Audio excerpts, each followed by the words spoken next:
We have the college registrar who provides administrative support for the college. She is here. She is in the person of Melan Ahima Tevia.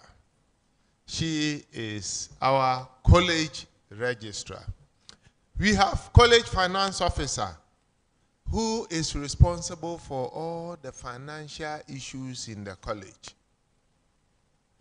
Currently, he is in the person of Mr. Joseph Kum. We have college auditors. So when you go to the faculty, you have your deans who will address you shortly. They will take turns to address you. And then you have your heads of department whom the dean will also invite to address you. In all, in our college, we have 3 faculties, 1 school, and 16 departments and centers. The faculties, as the gentleman mentioned, are Faculty of Science and Technology, Education. The dean will be here to tell you what they do. I'm sure the name Science and Technology will tell you the possible like-minded department that come together under this faculty. We have Faculty of Humanities and Social Sciences Education. The dean will be here to introduce himself, and you will see him. We have Faculty of Educational Foundations. For that faculty, I'm sure each and everybody will pass through that faculty, because it's like a faculty that services the whole college. Faculty of Educational Foundations. The dean or his rep will be here to tell us what the faculty has for you. Then we have the School of Educational Development and Outreach. As the name suggests, it's a unique school that actually champions educational development and outreach, reach out to people who need education outside the university, people who are already working but need to update and upgrade their knowledge in order to do what they are doing properly. This school is School of Educational Development and Outreach. We have the dean here. She will address you. In our college, we run programs from certificate to PhD. So if you want to be UCC all through, it's possible. We have an undergraduate program which you have accessed, and I must say you are the lucky ones, because we have many people who want to come in, who wants to access our education because they know the value, the quality we bring to the table.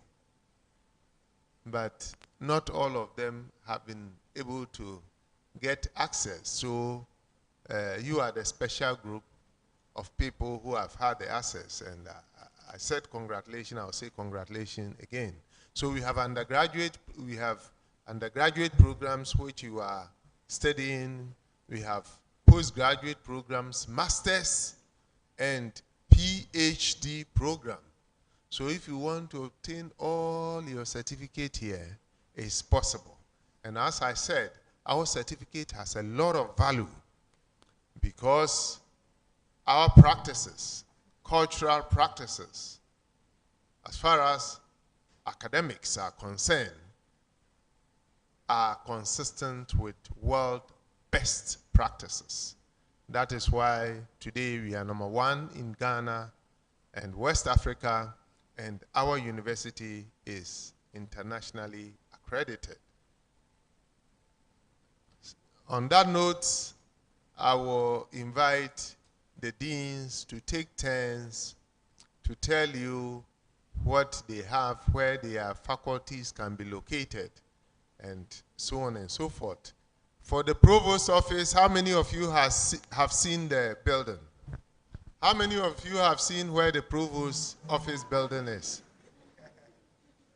You are still learning about your orientation. How many of you have seen the Institute of Education block? Okay, so you are close to the Provost office. The Provost office is adjacent to the Institute of Education block. Okay? If you want to count the buildings here, okay, it's about the third building. If you want to count. Those, now you are facing me, you know, my right will be your left, and your left will be my right. So this is my right, so you know it will be your left. So begin to count.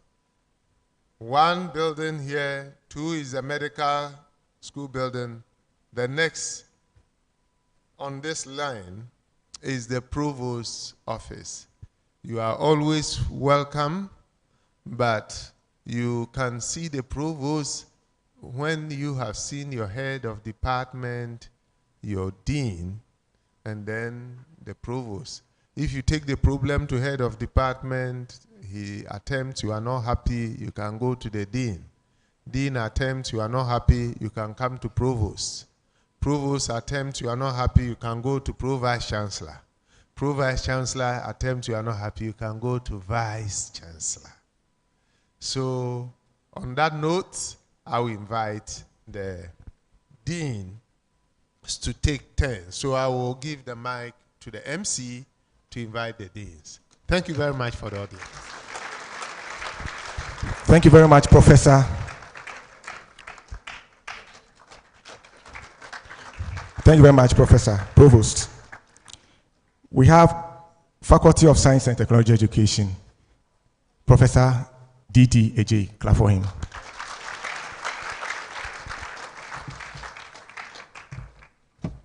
Provost, colleague deans, HODs, all other protocols reserved. Dear students, good afternoon.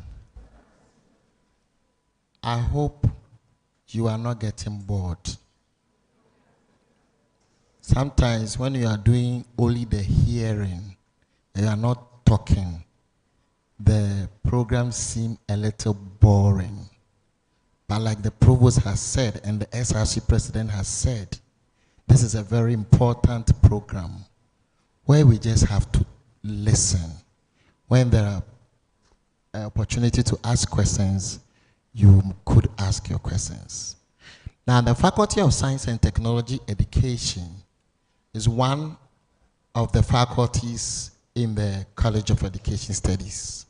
As the Provost has said, 3 faculties and 1 school, so one of the faculties.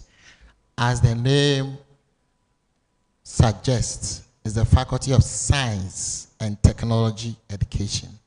So you will see that the Provost mentioned that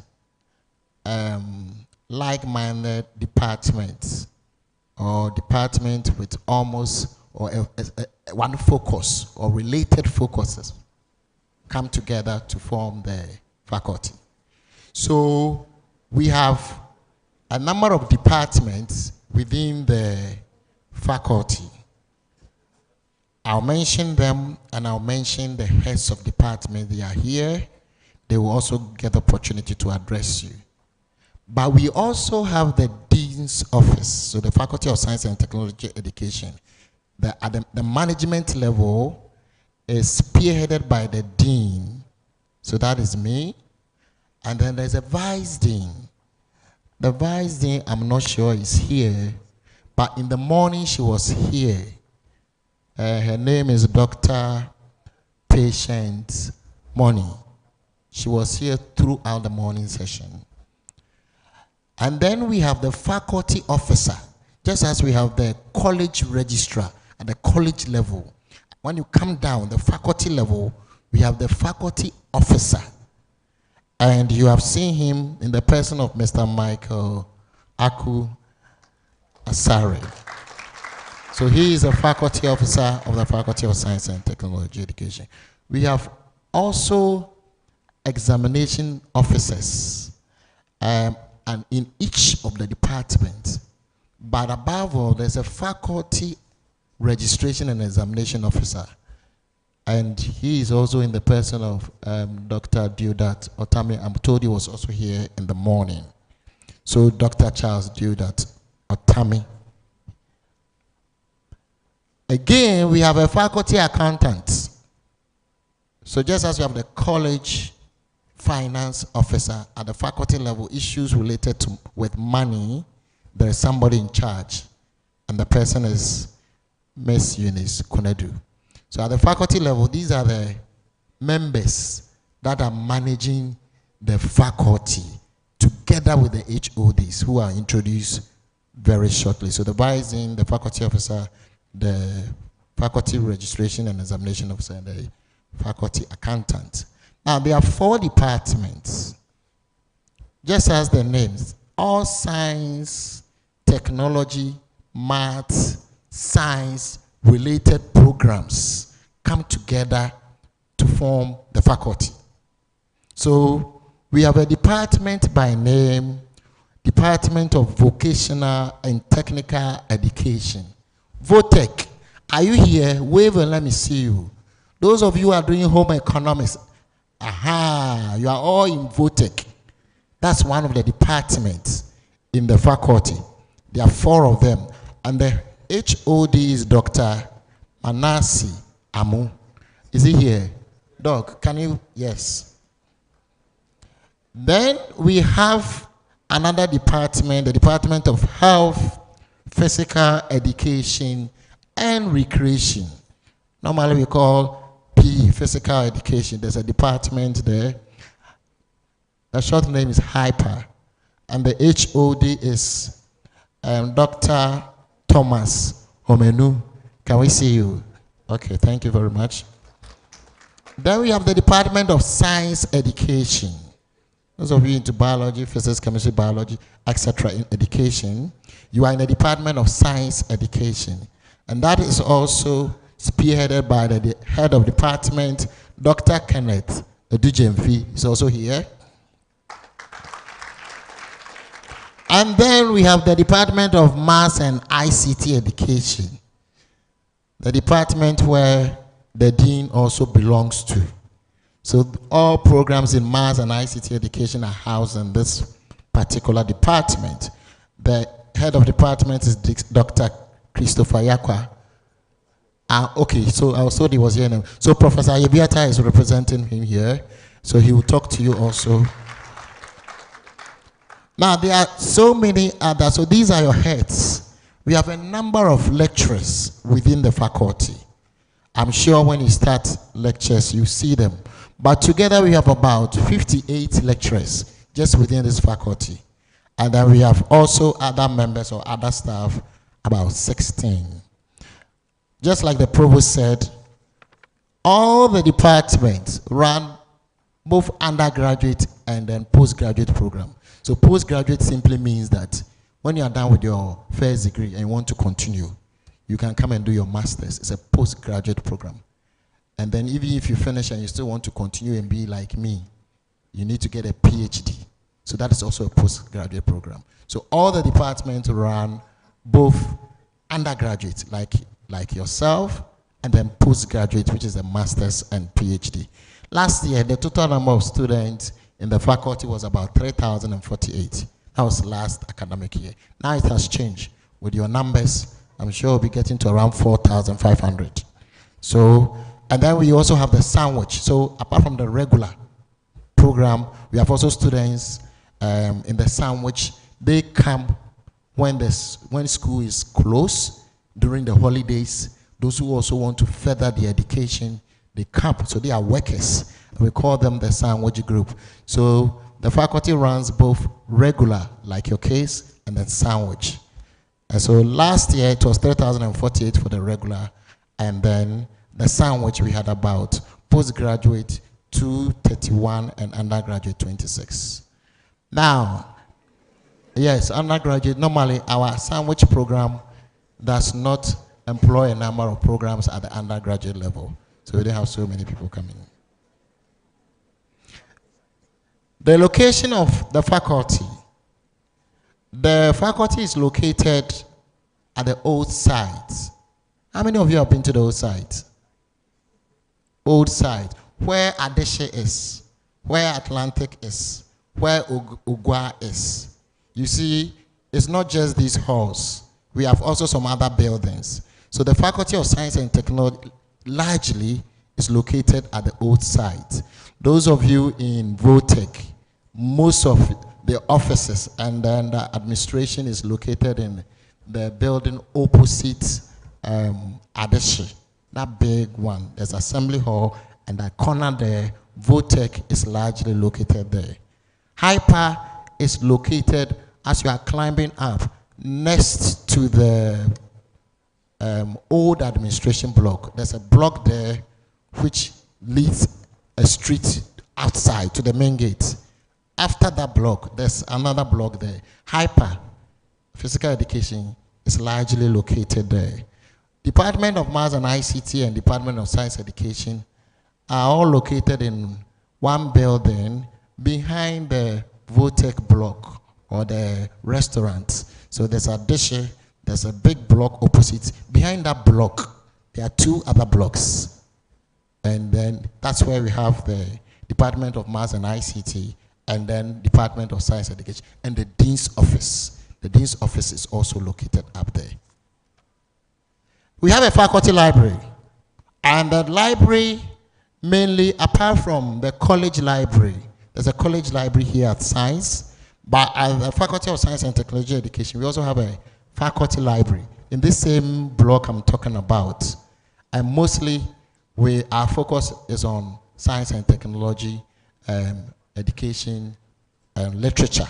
So please, you need to visit the place to help your studies. Now, before I end and invite the department heads, I also want to stress that, just as the SRC president said, you need to learn. We have instituted what we call the Dean's Awards. I hope for the faculty, of course, other faculties also have it. What this Dean's Awards is about is that when you come to the first year, you work very hard and you get a first class. At the end of the academic year, we give you an award. It's also for the second year. So every academic year. So if you want to get that award, you need to start now. I want to draw your attention to it. There is an award we call it's a very prestigious award. It's not only helpful to you in the university, but even when you are done and you're outside. So take note of that. Apart from this meeting, I also want to announce to you that the students in the faculty, we normally have student management consultative meeting. And in these meetings, what we do is to give you the opportunity to engage with management and your lecturers.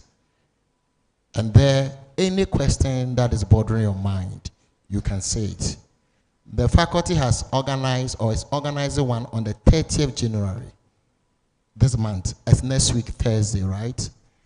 And so you have to be there. If you are in the Faculty of Science and Technology Education, write the date down. So you come and meet all the other continuing students. You come and meet all your lecturers. And then we have a discussion. I promise you I'll give you item 13 when you come. So don't forget about that. It's 30th January. And the venue is Auditorium 900. So thank you very much. You are welcome. I'm going to invite the HODs, maybe beginning from Department of Votech, and then Department of Physical Education will continue, and then Science Education, and then Maths Education. Thank you very much. Thank you very much, Professor. Please take note of whatever is being said. You have the opportunity to ask questions, and we also ask you questions. So like Dean said, we begin with Dr. Manasseh Amo, HOD, Votech.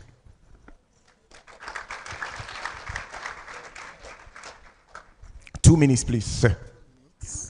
Thank you very much. I will try. Please, good afternoon. Let me start by saying that Department of Votech is located at the old site, just as the dean said. If you move from Adishi Hall going to ATL, you see the extreme end of the assembly hall. You see our signage there. That's the department. Now, the department runs several academic programs. We have, at the bachelor's level, we have 4 different academic programs: BEd, Fine Art, where the student can specialize in painting or sculpture. We also have BEd Construction Technology, we have BEd Communication Design, and we have BEd Home Economics, where the student can specialize in either food and nutrition or clothing and textiles. Then, at the master's level, we run only the home economics courses. We have MEd Home Economics, we have MPhil Home Economics, we have MPhil Family Ecology, we have MPhil Food and Nutrition, and we have MPhil Clothing and Textiles. The PhD also follows the same trend. The department is probably one of the biggest, with almost 50 staff. And then about half of this is academic staff. So you have as many as 24 lecturers at the department. Now, our department actually is the one that runs a lot of skill development courses. And so if anyone is here, you are doing mathematics, you are doing any other subject, and you feel like the way the world is going, you need a skill to start something. When you finish, you can come and audit our programs. We've been having a lot of students coming to audit, and by the time they finish, they are able to do wonderful things. Now, the clothing and textile student will be able to sew beautiful dresses. I always get my attire from them, our products. So I'm inviting all of you to come and audit some of the courses so that you develop a skill. Embedded in our program is a strong entrepreneurial skills. We don't just end it at entrepreneurship. We move it to the level of business development.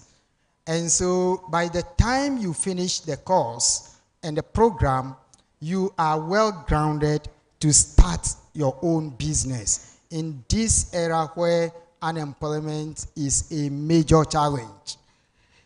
These are the basic issues about the department. I know we are going to meet at the department, and so when we meet, all the other issues will be discussed there. Thank you. Thank you very much, Doctor.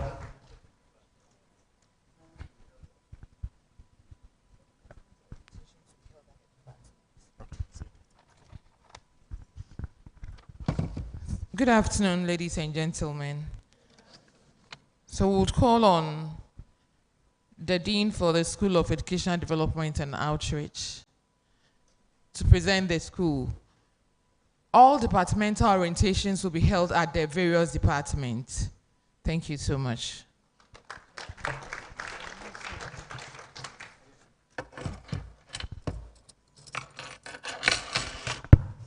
Good afternoon.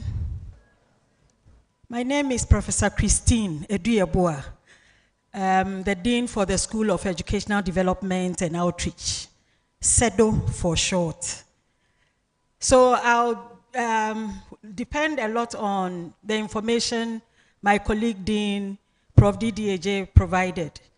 There's a structure of the school where we have the Dean, the Vice Dean, the faculty officer, administrative staff, accountant, and so on. So I'll cut it short there.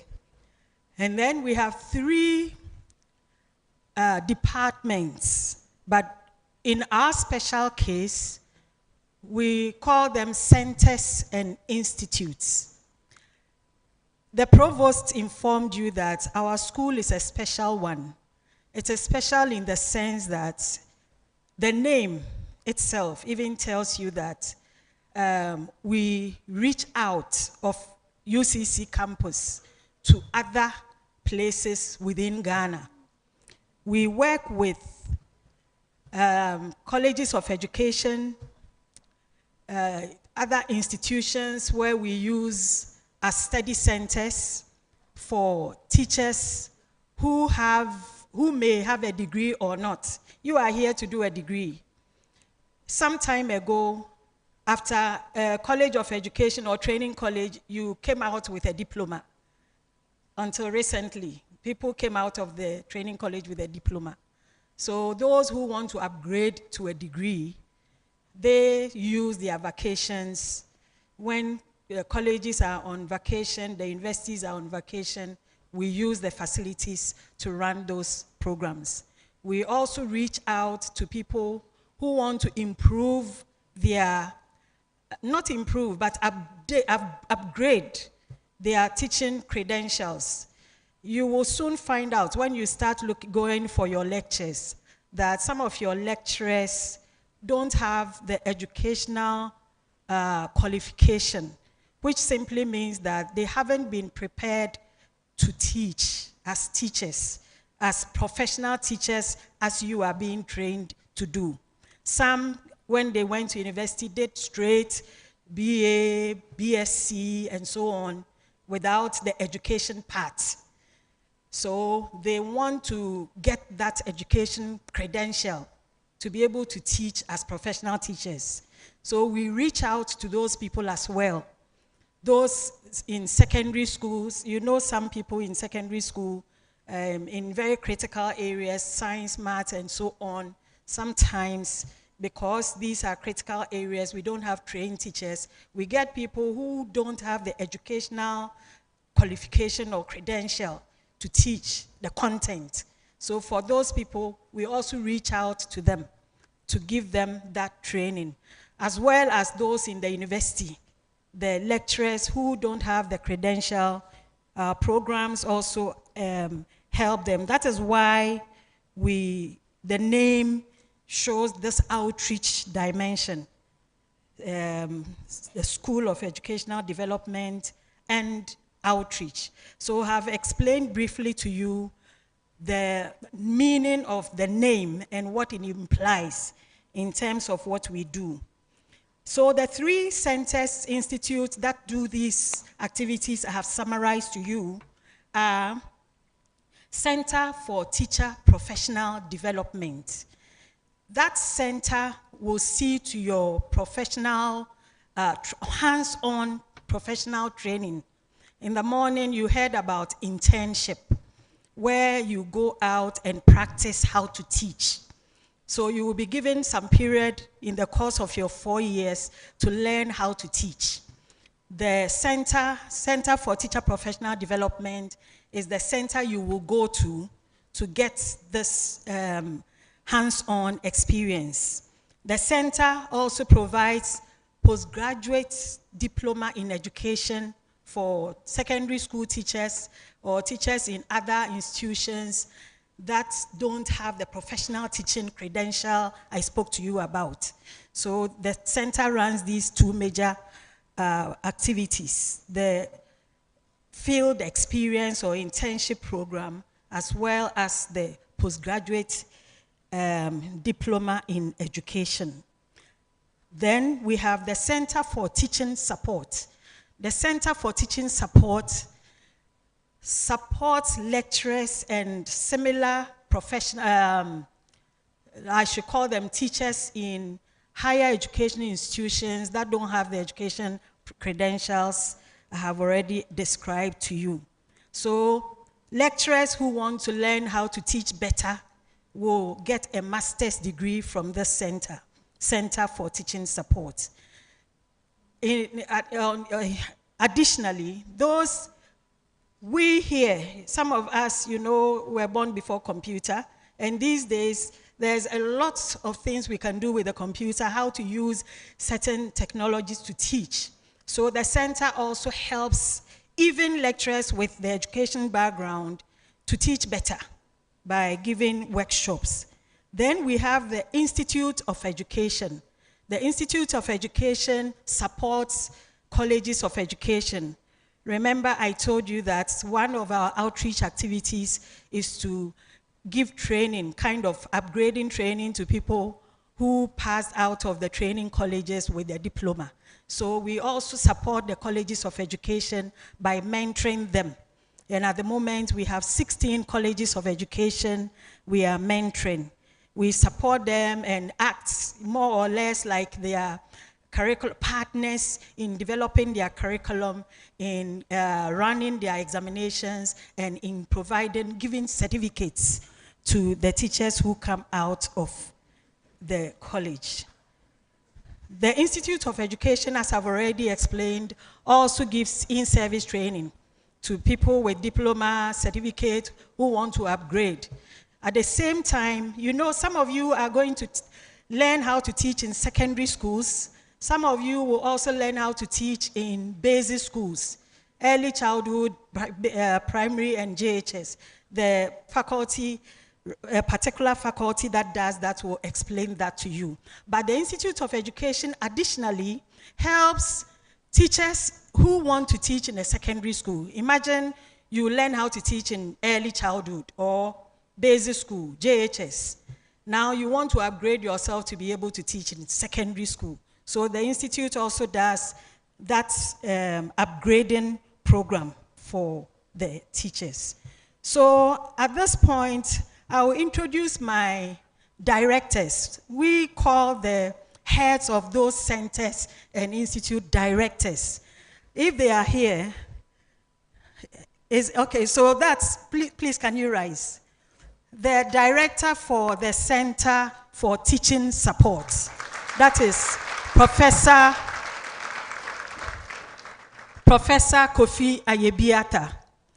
And we have the director, I think he's the only director around here.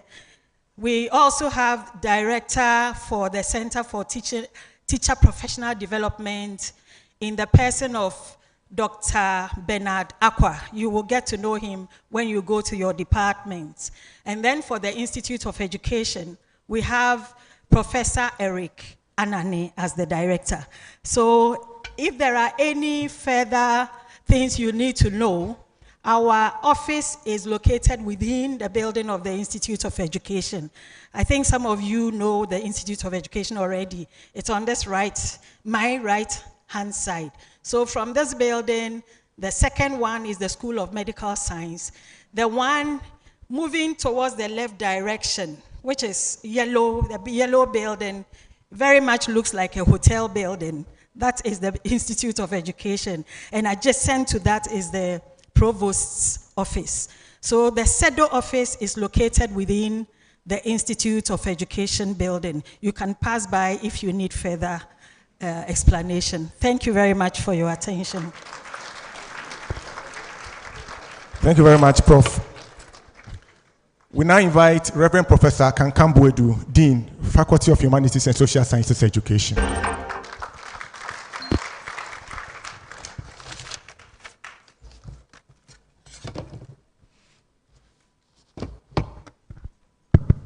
Thank you very much,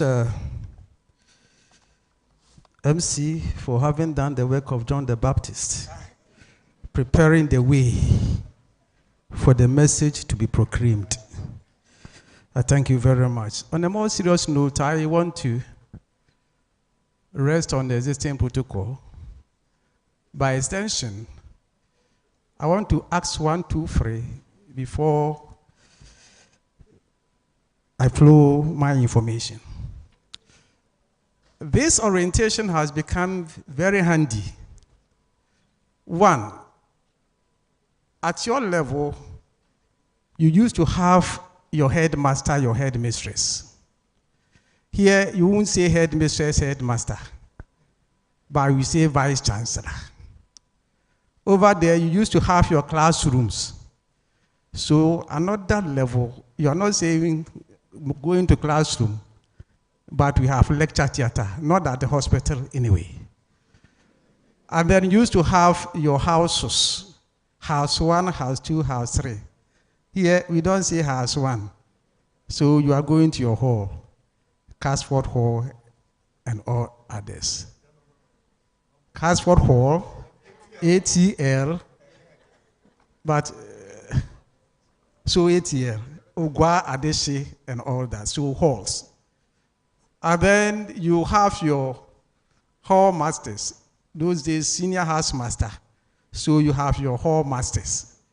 So these are parts of the orientation that you need to get. Having said it, quickly, I am talking about Faculty of Humanities and Social Sciences Education, situated at the old site. So I was happy when the first presenter, Professor Didier J.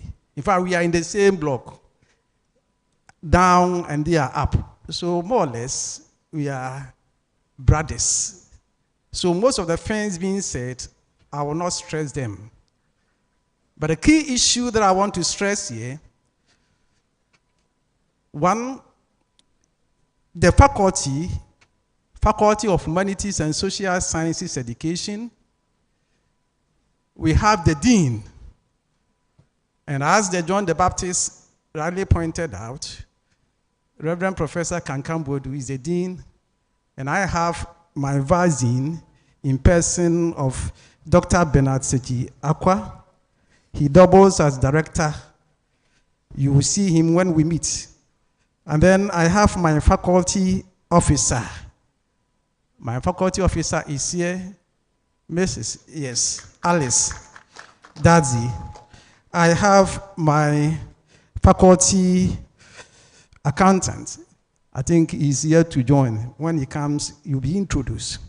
I have my faculty examination officer in person of Dr. Isaac Atakwinin. As well, I have my faculty administrative staff. In course of time, all these people will be introduced. But let me quickly say that my faculty of Humanities and Social Sciences Education, we have 2 departments under the faculty. These departments are 1, Department of Business and Social Sciences Education, and 2, Department of Arts Education. For the purposes of this exercise, let me take time out to mention some of the programs run under these departments.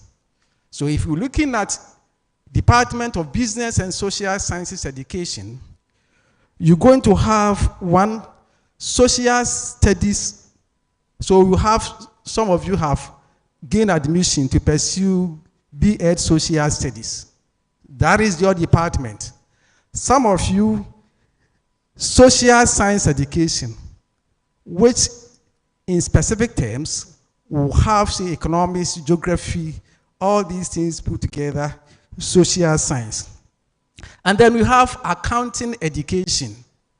Every debit entry must have corresponding credit entry, and vice versa. The pedagogical aspect is housed in my department, Department of Business and Social Sciences Education. And then we have management education. That is also in the Department of Business and Social Sciences Education. When you come to arts education, we have religious education, we have English education, Ghanaian language, we have French, Bonjour, Sava. All these programs are found in the Department of Arts Education. And we also have music education. So if you're talking about Faculty of Humanities and Social Sciences Education, to a large extent, when you come to secondary schools, your teachers and all that, we have trained them to teach you geography, to teach you economics, to teach you history, to teach you management, accounting, and all that you can mention under humanities. So that is our faculty. Once these things have been said, And I know you have your admission letters. So having mentioned these programs, I think you're looking at your admission letter to see whether you are situated in the Department of Business or Arts Education. Apart from undergraduate program, okay, we also having postgraduate programs. Here we have MEd, MPhil, PhD Social Studies Education. So the point is that once you have graduated first degree, we still make provision for you to pursue further studies in your, master's program and then PhD. So the faculty is already grounded in some of these areas so that after graduation first degree, there's a place for you. Then we have accounting education, also MEd, MPhil, PhD. We have economics, and we have curriculum and teaching.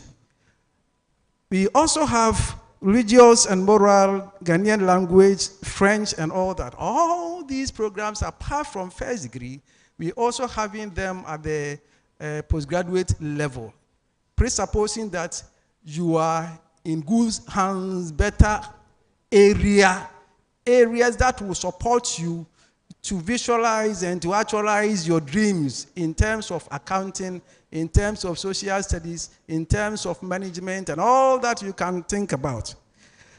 Ladies and gentlemen, I'm about sitting down, but permit me to stress that, yes, we have sandwich program, which in this context, not necessarily for you, but I'm stressing this so that when you go, you inform your parents. For some of you, because of your parents are at home. They have had their first degrees and all that. So when you go, tell them that there's a sandwich package in the university, Faculty of Humanities, that will allow them come during vacation to pursue their masters. Because of you, they are not coming regular as you are sitting here. So it's a way of also telling them that, Mama, Dada, even though you are at home, when school vacates, you can as well come and pursue your masters and all that. So it's a form of information advert that I'm giving you, so that when you go, you tell them, and you as well, when you graduate and you want to do your masters, whatever, apart from regular stream, you also have sandwich program. There are so many things that I will tell you, but because of space of time, let me rest my case, and probably when we meet, during our faculty orientation, much more will be said in these directions. Bonjour, bonjour, merci beaucoup, bon arrivée. Thank you very much. Thank you very much, Reverend Professor. We shall call on Dr. Sylvia Okansi, who is representing the Dean, Faculty of Education Foundations.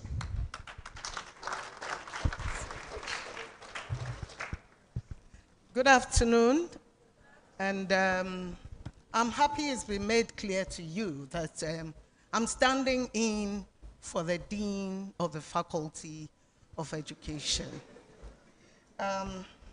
So the Faculty of Education was established in August 2016, and that's a fairly new faculty. Even though our name tells you that we are the core, when you hear the name foundations, it tells you that we are built on a solid rock. Okay, so the Faculty of Education, Educational Foundations is made up of 3 academic departments. The first one, we have educational psychology, the second being guidance and counseling, and then the third being basic education. We also have 3 exclusive centers. I call them exclusive because we provide special services to students. Key among them is a counseling center. And I want to use this opportunity to encourage you all. Now we run the decentralized system. And so in each of your halls of residences, you will find a counseling office. I know that many times when students come to a new academic setting, you have adjustment problems. So this is the time for you to locate the place where you will reach or you'll be able to access all the relevant adjustment solutions. Don't wait till it's too late. Remember, you're here to study. And if you don't adjust to the system early enough, it's going to spill over into your education. I want to emphasize the fact that in the university here, we are very much concerned about your performance. And we all know, my colleagues here know, that the key attrition study year in the university is the first year. And that's simply because you have to adjust. If you don't adjust, you always have a spillover. So I encourage you, as we leave here, the main center, the counseling center, is located at the old site. But you have counseling offices in your hostels. And I implore you to look for them early enough, because come what may, you will have a counseling concern. I'm interested in your laughter and giggles or whatever. I'll find.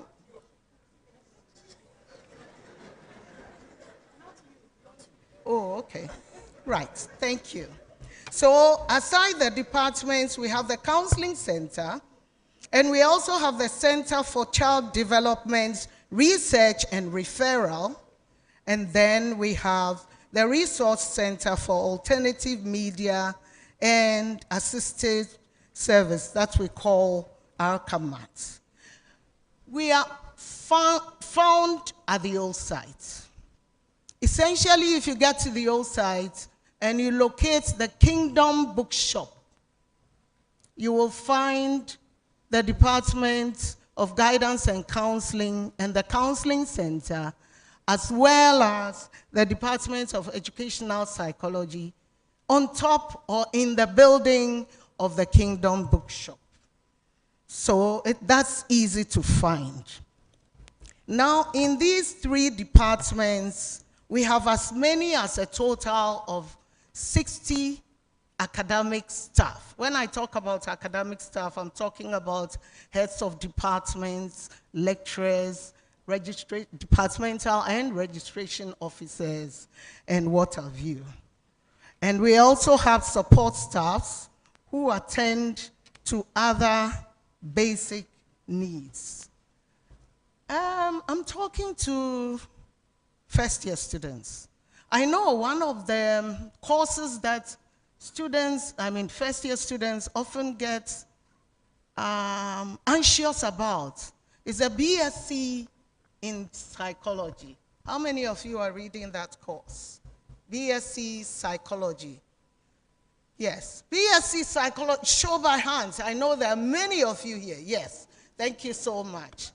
Everybody knows something little about the course they are here to read. Unfortunately, psychology students is entirely new for you, isn't it?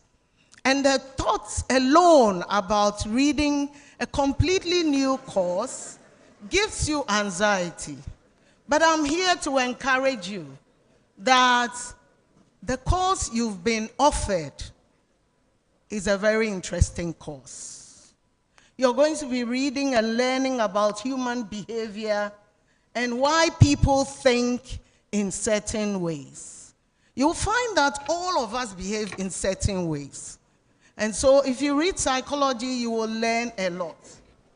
We have educational psychology, we have measurement and evaluation, we have special education, we have sociology of education, and we also have the B.Ed basic education programs comprising early childhood, primary education, and JHS.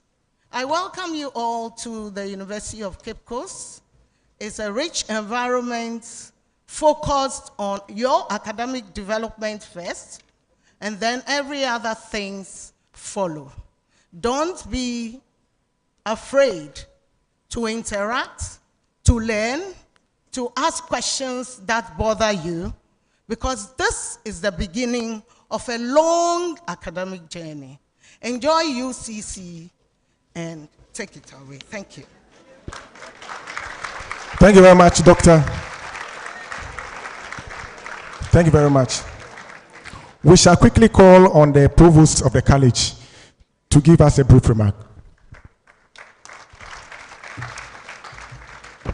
So,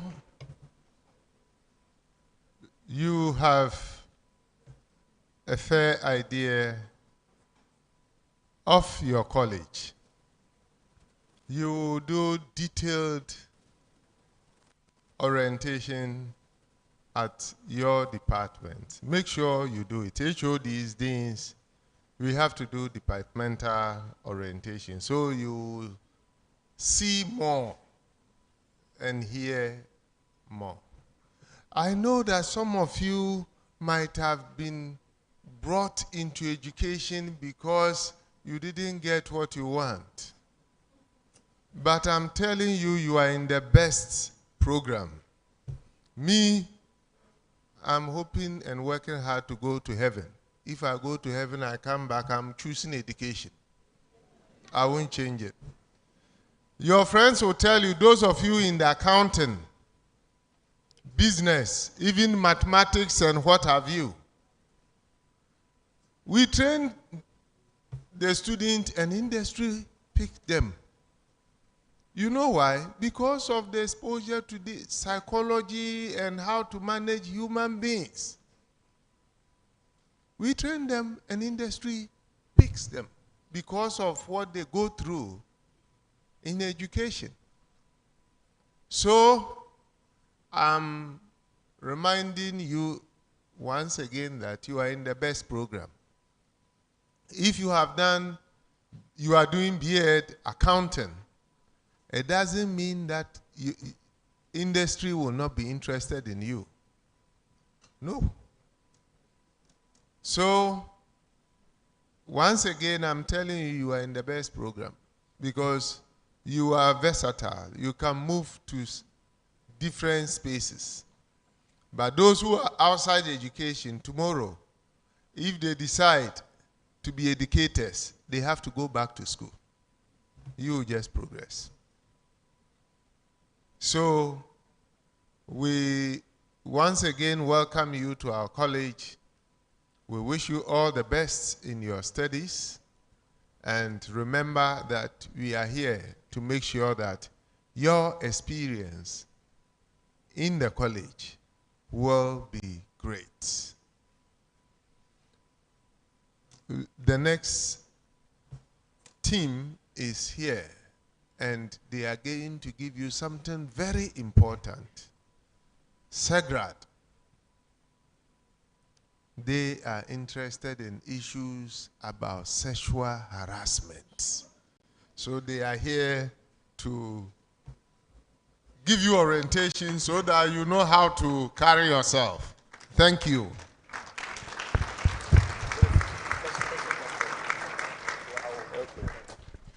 Okay, thank you very much, sir. Any question, please? You've heard a lot. Overview of the college, everything. So far, any question? The provost is here, the deans are here.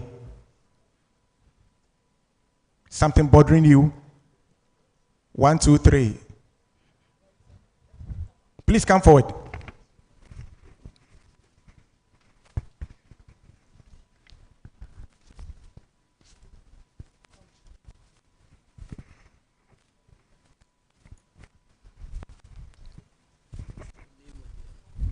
Good afternoon.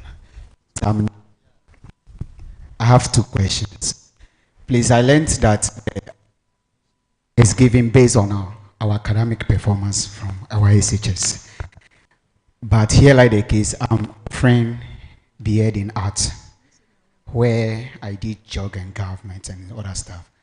But they added history to my course, which I don't have any foundation there. The question is, how do I cope? Then the second one is, if after graduating, I pursue BEd in art, which is English language, and I am done, I want to further do my master's or my MPhil. Can I divert from the English and do either job or government? These are my two questions. Thank you. So, your first question is whether you said they gave you 3 areas, right? 2 areas. One of the areas you didn't do it at all at the SHS. See the dean.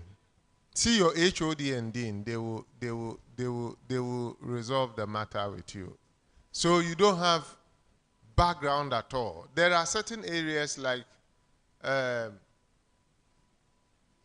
ICT, or like he says, psychology, that you haven't done it at all, and they ask you to enter, and you can do that, you are okay.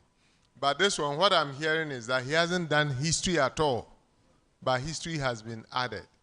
So see the dean.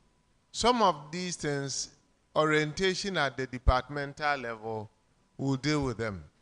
That's why we are insisting that all departments should ensure that they do the orientation. So see the dean and the HOD and the dean, see them after the orientation. They will tell you whether it's okay or they have to change the area for you. Number 2, you did English, right? You want to know whether you can change for your master's. It depends. If you want to do law, you want to leave education and do law, you can do it. If you want to do counseling, guidance and counseling, you can change. But for me, English education is a hot cake. English educators, we don't have them all. The gentleman said he did English. English education, we don't have them, not only in UCC. English education, Ghanaian language education, geography education, geography education, history education, we don't have them.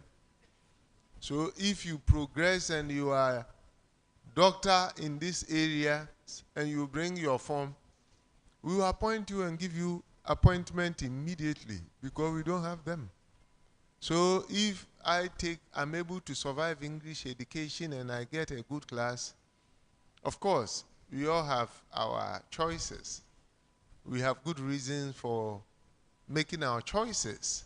But if I have English education in this country, I'll be the last person to change. But it's possible. That's my point. But if you did English education and you want to change and do geography education at the MPhil level, when you haven't done any geography, or when you have you have majored in English, we are giving you 2 subject areas because we want you to be able to get the opportunity to get job. So if you go to a university, is everything all right? So for example, if you go to a university and you are given only English education without any second subject area, and you go out there and there is a job in your second teaching area, what happens? Or when the school in which you are teaching has a problem, there is crisis, the geography teacher has left, they need somebody to support geography, and you have done only English, then we are not helping the system. So you have 2 subject areas. And in each of the 2 subject areas, we are giving you secured content knowledge. What do I mean by secured content knowledge? We are giving you knowledge that will help you to cause quality learning at the level you have taught. But when it comes to progression, you can progress only in your major. So you were given English and geography, and your major is in English. Your minor or your second subject is in geography. So you take more doses of English because you are progressing in the English language. So when you want to do masters, you are doing masters in your major because that is where you have been prepared to progress. You can't do your masters in the minor, okay, or your second teaching area. Your second teaching area, they've given you secured content knowledge just to support learners at that level. They haven't given you the exposure that will enable you to progress in the area. So that is about the major-minor dichotomy. Unless you do double major. Double major, we don't have it. If you have to do double major, it means that you have to spend more than 4 years on the program. Is that okay? But for some of the programs, they have opportunity for you to do some bridging courses to fix the minor area, to give you the level of content that will help you to move along that path. It's possible, but it requires time. Is that okay? Thank you. Any other question, please?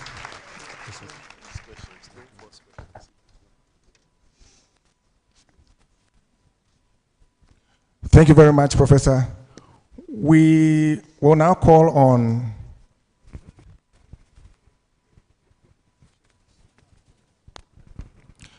Professor Eunice Emisa, SEGRAD Director. Let's clap for her.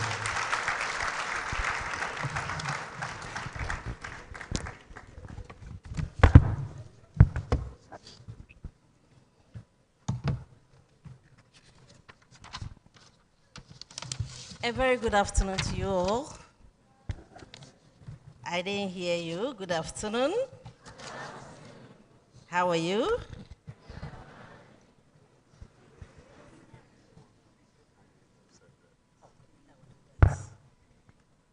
Let me use this opportunity to welcome you to the University of Cape Coast. I know you've been welcomed by a number of us, so I will still add my voice to that. You are most welcome to the best #1 university in Ghana. And as you begin this new chapter of your life, we at SEGRAD, and SEGRAD stands for the Center for Gender Research, Advocacy, and Documentation. We are very particular about your relationships on campus, and we all know how relevant relationships are in our life. A relationship can make or make you. And we at SEGRAD are here to guide you in the relationships you form on campus. We know some of you have relationships already, how you navigate around on campus when in various relationships. This session for today's orientation will mainly focus on romantic relationships because it's something that you can't live without. And it's happening, and we receive cases upon cases at our center, and we want to address some of the major issues that come up. So this is what we'll be doing. SEGRAD, as I've mentioned, is a non-teaching center within the University of Cape Coast. You've heard about the teaching centers, but we don't teach. But our main vision is to create a safe, creative, and inclusive space where all genders, and especially women's rights, are fully protected. So we are interested in creating a safe space for you, where you can feel free to come and talk to us on anything relating to your self or your relationships or even your academics. That's why we're there. Our core value is to create a gender equal and inclusive learning and working environment. So we're not only here for students, but we are also here to support our staff, faculty, and other staff on campus. So this workshop, as I've mentioned, is a university-wide activity currently targeted at all freshmen and women at the University of Cape Coast. In this workshop, we aim at giving you a better understanding in building healthy relationships, and will help you to navigate your campus life successfully.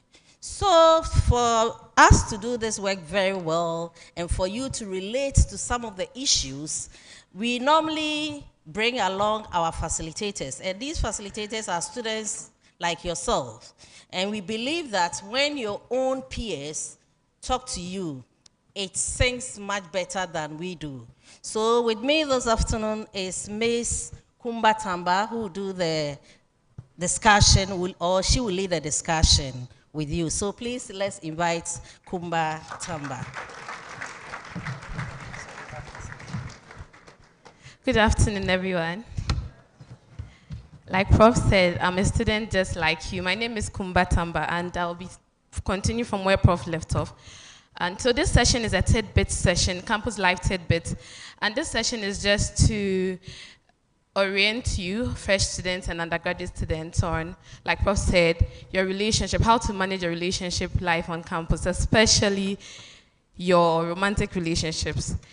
And there's also a session to help you build and better understand healthy relationships. Some of you are in relationships, but your relationships are not healthy. Then the last thing it does is to help you navigate campus life successfully, because your relationship life can make or unmake you on this campus. You don't want to find yourself getting broken heart in UCC, trust me. The session will be built on the following blocks. One, building a safe space. Then values, so look at thinking about your values and making decisions from your core values. Okay, we all have value systems, something we cherish that makes us, or something that really identifies Ama from Kofi, or Ama from Ekuya, or Kofi from Yao. So we will look at thinking about or making decisions from your values. Then communication, consent and sexual harassment.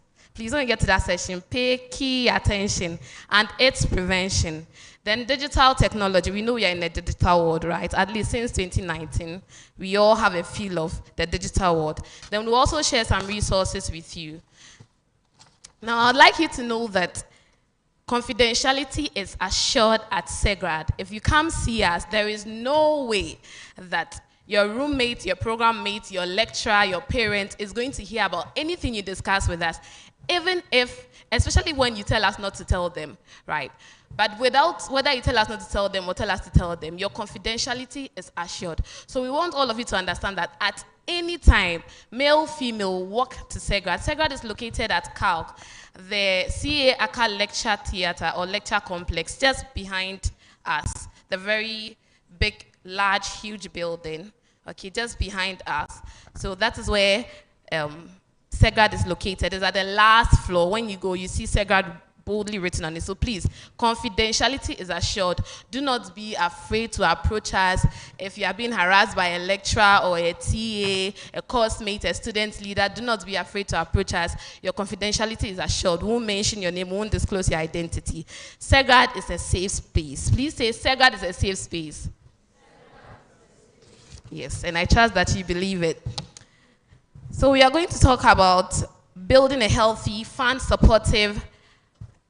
and supportive relationship on and outside campus. Okay, we all know that we are all in relationships, one relationship or the other, and also, so this session is not just for a relationship on campus. The knowledge you are going to get would also help in your relationships outside campus. In the future, you'll find yourself in a working space. Your boss can be harassing you, or even your subordinates can be harassing you, both male or female. So please, let's all listen clearly. I have some of the men telling us that SEGRAD, but it's not true. That's a myth.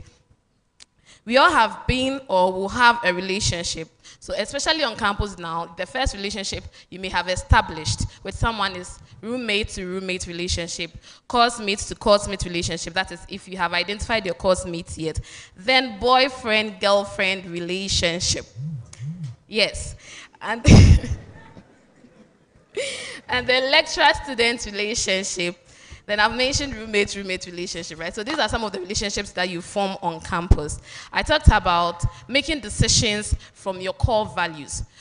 When you want to enter a sexual relationship, or if you're in a sexual relationship or a romantic relationship, there are certain core values that you want to look about. You want to look at thinking and making decisions from these core values to determine whether you have a healthy relationship or not. What are values?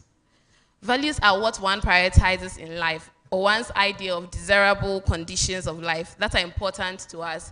So something that is important to you, it may be you like a kind person, an honest person. The last time Prof had a session, some people said they like fine girls. Some people said they like tundras. I don't know whether really it's the car tundra or there is some other tundra. Yes. So we all have core values. Well, some like honest people. Some are looking for fair in complexion, dark in complexion, slim, fat, and all that. So make a decision about the relationship you would want to enter from your core values. Don't be influenced or coerced into entering a relationship that does not align with your core values. Like I said, core values are important for building healthy relationships. And healthy relationships can only thrive when we have core values and we communicate them clearly. So communicate your values well. You like a religious man. He is not religious. Please tell him that. As for me, you will not come. Okay, so communicate your values clearly and respectfully. Okay, but come what may, communicate your values clearly. Let the person know what your core values are. Don't be intimidated, even if it is a lecturer or a TA or a student leader. Okay. Now, decision making from our core value system, it is necessary to think about what is important to you, like I've already established. What matters to you in a relationship? I'm sure if we should go around right now, can I get 2 volunteers to just tell me? 1 lady, 1 gentleman, please, quick. If you see, if you bend your head and I'll call you, so don't shy away from, don't look away from me. Look into my eyes. Okay, I can hear some things. What are some of your core values? What matters to you if you're entering a relationship? I see a gentleman talking, so what are you telling her? Someone who is understanding, right? Someone who is generous. So we all have various core values, and it's important to consider them when making a decision to enter a relationship. Our values inform our relationships. Who are you? And how do you interact? Okay, these things inform the relationships that we build. I've said, and I would like to say again, please do not be intimidated by anyone. Let your values be known, and let them be known clearly and well. The choices we make each day demonstrate our core values, and even in choosing a sexual partner. Okay, there are some people, they like people who are, they talk about steez and composure and all those things, yeah. I remember some time ago growing up, when I was asked what kind of man you like, I said, someone who walks into the room and you respect him before you even hear him. I don't know what that meant. That's not communicating your values clearly, because that would mean something to different people or anything to anyone else. Okay, someone would say someone who is neatly dressed, someone would say someone who is smiling. So don't be like I was. Okay, communicate your values clearly. Please, are we together? Okay. Then decisions about sex. I know some of you have had sex. Some of you would have sex while on this campus. Some of you have sex in the future, right? So it's very important to pay attention to these things. Let's not pretend. So we'll use the ABC to talk about this. Now, A, abstinence. Abstinence is the best. A lie? Yes, if abstinence aligns with your values, please abstain. Don't let anyone force you into doing something that you do not want to do. What did I say?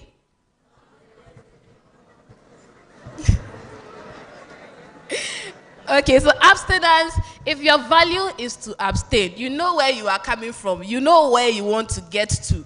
Don't go and do what you do not want to do. Let me put it clear, don't go and have sex. Because you know, as for you, when you get pregnant, your mom will not be considerate like some people's parents will be considerate and bring you back to school. Maybe that will be your vision, not necessarily truncated, but delayed for maybe the next 1 year or something, right? So please, if abstinence works for you, abstain. Don't be influenced by your roommate who dress a certain way and is all over TikTok doing her own thing. If you know abstinence works for you, please abstain.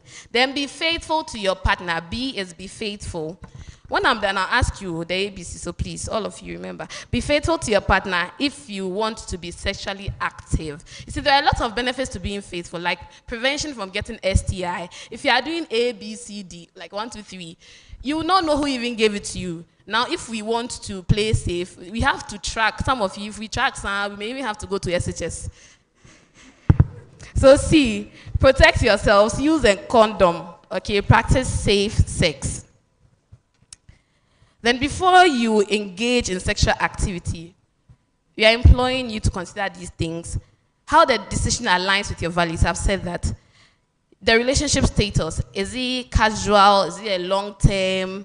Some of you, you don't mind hit and run. So you don't mind one night. You don't mind anything.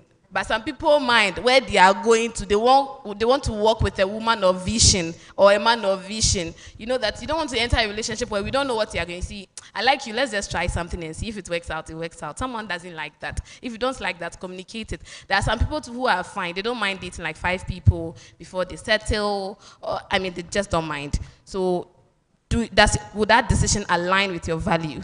And relationship status, will it be a casual or a long-term relationship? And then don't be coerced. Don't be coerced. Coercion, okay? Coercion is like, it's not really force, but continuous persuasion is like, oh, Mr. Mepel na onye, oh, Abina Jaisa, oh, Kojo, those kind of things. So please don't be coerced. Don't let coercion be influenced through coercion to enter a relationship you do not want. Then be comfortable with the partner. Okay, someone say, I want a woman I can go out with. Please, I want a man I can go out to. Be comfortable with your partner. Then consider your emotions. Okay, would it make you feel happy? Would dating that person make you feel happy? Would it make you feel proud? Yeah, that's my man. That's my woman. Okay. Are you certain? Be sure this is what you want. Be sure. There should be surety that is what you want. And is there mutual pleasure? Are both of you enjoying it? Or is just one party that is enjoying it? Is it just the lady? Okay, friends with benefits. Be careful. Some ladies who just walk around you and be collecting 50 cedis every week. I don't know how much your parents are giving you, but 50 cedis every week. Just imagine at the end of the month, you are not working, but you are paying bills. STI and pregnancy prevention, consider that as well. Do you want to be found having STI and sexually transmitted diseases? We all know most of them. Cervical cancer, HIV, AIDS, and all the lot. Do you want your life to be put on a standstill, or you have a lot of money and you have to be going to the clinic every time because you have an ailment to deal with? Cleanliness, personal hygiene, some people, no. When we can't, please. You want to consider cleanliness as well before making decisions about a sexual partner. Then we also would look at factors to consider when making relationship decisions. Okay, there are 4 factors we look at here. Is it essential? Is it tolerable? What qualities? This necessarily talks about what qualities the person has. Okay, so what qualities are essential to you? Okay, so if you are called Ifya here, let me use Ifya because myself I'm called Ifya so that you don't think I'm talking of you. Yes, then if you are called Ifya and then there is a Kwame somewhere that you like, you want to look at Kwame. What essential traits? Is he generous? Is he affable? Okay, are those traits essential to you, like a must-have trait? Do you understand? Is it a must-have trait? So you want to consider that. Then you want to consider also tolerable traits. You know, there are some traits that you don't really like her, but you can deal with it. Do you understand? We all have that kind of, I don't really like it. She talks too much, he talks too much, but I can deal with it. Some people don't mind at all. Then there's a bonus, there is the deal breaker. Let me talk about the deal breaker before I talk about the ones that you can't stand. You can't stand at all. Someone who has body odor, you know you cannot stand it. Please don't let money, maybe the person has money, then the money will influence you to go and stay with someone who has body odor and you can't stay.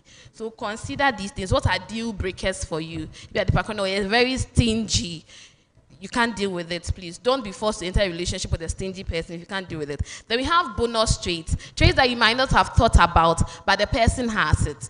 Okay. I think my projector is going ahead of me, so. Communication in relationship. When we talk about communication, communication is the process of sending or receiving messages among people. So you and your roommate, you communicate with your roommate, or you communicate with your boyfriend, your lecturer, and all that. And it can either be verbal or non-verbal. It can be written, and sometimes we can also use our body language to communicate. But let me just emphasize, when it comes to sexual harassment, body language, actions, we don't consider it. We'll come there, but let me just send out that disclaimer. Then the communication can also be face-to-face or virtual. And you know, when it even comes to sexual activities, some people have virtual sex. I lie and I no lie. I lie. Hey, who said I lie? Are you in Ghana? Are you in the world? Are you a youth or you're born before computer? The communication in a relationship, it has to be clear. Clear communication is essential. See, if you don't like it, say, I don't like it. Don't say, this one that you are doing, is it good? I don't like it. Say, you don't like it. Please be clear. Then healthy relationships are about knowing your values, like I've already said, and being able to communicate them well or constructively. Be very clear about what your values are. The ability to communicate openly and respectfully makes it more likely to speak up for what you want and to understand what others want. So, communication is a two-way affair, so it's not only you just talking. And communication is somewhat not complete if the recipient doesn't understand what you are saying. So if it is a stop and you're using your body to do, please use your mouth to say stop. Whether it has reached middle lane, wherever it has reached highway, some people talk about highway and all that. Please, stop is stop. Whether you are on the highway or you are on a single track road, whichever road you are on, please stop if you are told to stop or when you are told to stop. Then communication roadblocks. We are not always clear when we are communicating. We are not always clear about saying yes or no, giving consent, because we make certain assumptions. Sometimes we think that people know what we are talking about without speaking. The way I've done my face, he should have known that it is a no. I can't read faces. So please, don't assume. Communicate verbally. The guys, if she's doing something you do not like, she comes to your room and you feel like as she's coming to your room, it is doing something to you. Tell her, please stop coming to my room. Tell her clearly.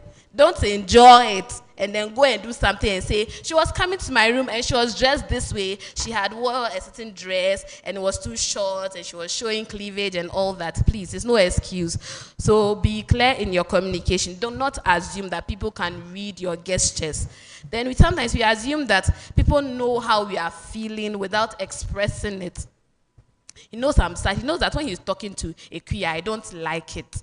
Please, he doesn't know. Tell him you don't like it. The guys, am I speaking for you? Thank you. What is consent? It's willingly giving permission through words or actions for something to happen. In the case of sexual harassment, we do not work with actions. You can see, you can talk, you can hear, you can hold, you can walk, you can do everything. We do not work with actions. So do not say that she did this, so it made me touch her. She did this, so it made me touch her boobs. It made me touch her ass. It doesn't work. So consent must be clear. If you are saying that she gave you the go-ahead, then it can only be legit when it was verbal, clear, affirmative, and enthusiastic. Have you seen? So if it's clear, affirmative, verbal, and it's not enthusiastic, she should say it with vim. Oh, could I like what you are doing? Keep on keeping on. Yes, then, yes, that is when she has given you consent. If she doesn't do it like that, it's not consent. So please,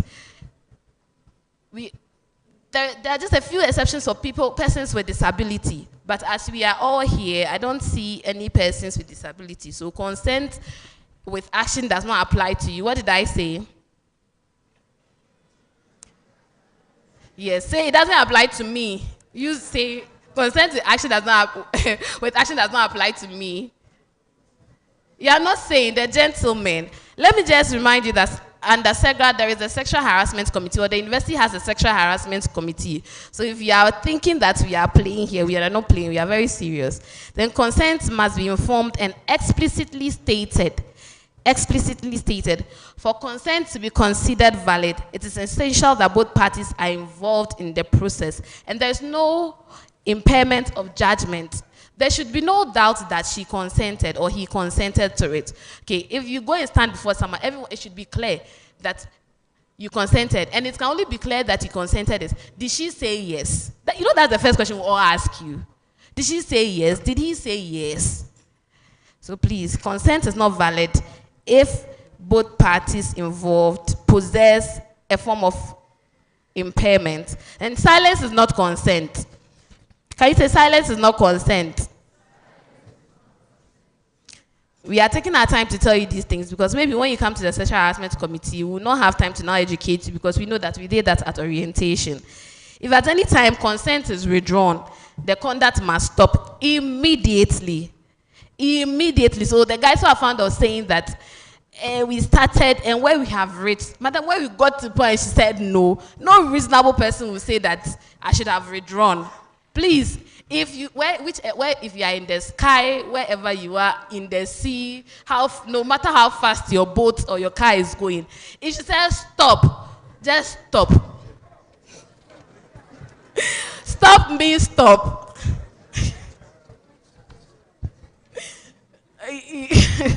Please stop means stop. Then what is sexual harassment? Listen to the definition very well.